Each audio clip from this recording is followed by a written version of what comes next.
Oh man, these movies, like, look, these movies were not made for people like me.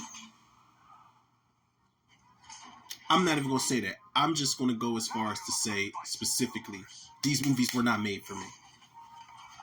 And I stand 10 toes down on that shit, man. I don't like these kind of movies. The Conjuring, Insidious, the boy, the girl, the thing, the dad, in the window and to the wall. Like, I don't, the paranormal entities and shit. And it's not that they're scary.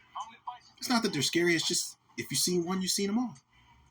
Jump scare here, jump scare there. Family moves into a jump scare house. Call in some people to investigate paranormal jump scares and do an exorcism at some point in the goddamn movie. But the crazy thing is, these two weren't terrible. I watched these, I think The Conjuring last week and The Conjuring 2 this week.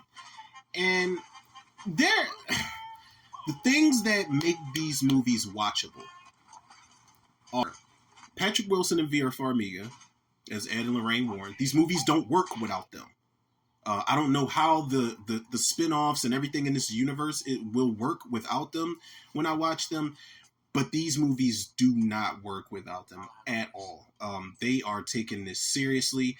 They are completely locked in as a unit. They are completely locked in separately, regardless of how much goofy shit they do throughout this movie. I don't want anything to happen to them as much as I want them to get a fucking divorce in the movies. I know they passed away in real life. Rest in peace, shout out to both of them. But in the movies, I'm like, man, just y'all don't need to be together. Bad shit happens when y'all are together. But Patrick Wilson, Vera Farmiga, they work in these movies.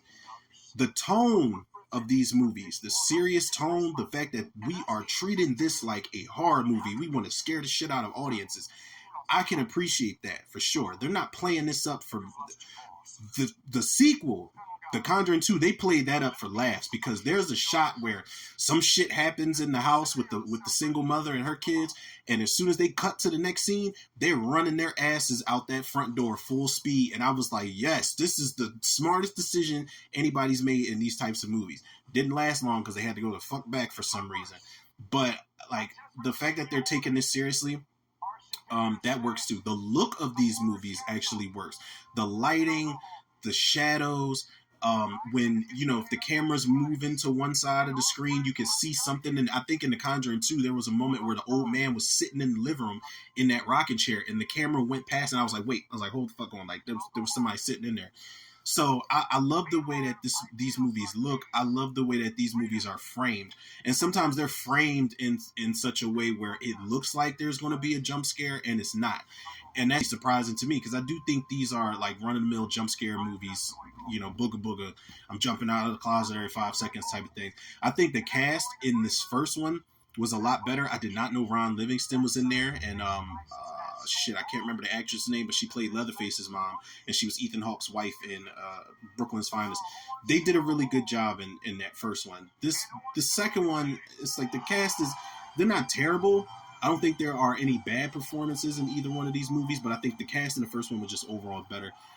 But this shit, like, I already know what I'm getting into with the third one, because I did see the third one. I did a commentary the first time I watched the third one, and as many laughs as I got, I think I came out of that movie giving it a 7 or a 7.5 out of 10. I was like, this wasn't as bad as I thought it was going to be, and it was entertaining. But I think it was certain shit in the third act that I wanted them to do better. Like when they were in the morgue or something like that with that nasty dead body, wanted them to do something better with that. When when Ed and Lorraine are in the tunnels or whatever it is at the end of the third one, I thought it was going to be better, but it wasn't terrible. So I know what I'm getting myself into, but going back and watching these first two, it's like, I could have went without it. It's the same as the other ones, but it's not terrible. It's not terrible. So I don't know, man.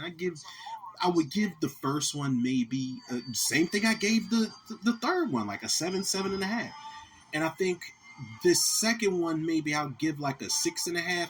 The old man was kind of creepy. The introduction of Valak, I think the nun's name was kind of cool, but I was just like, it's not the best follow-up I've ever seen, but it's okay.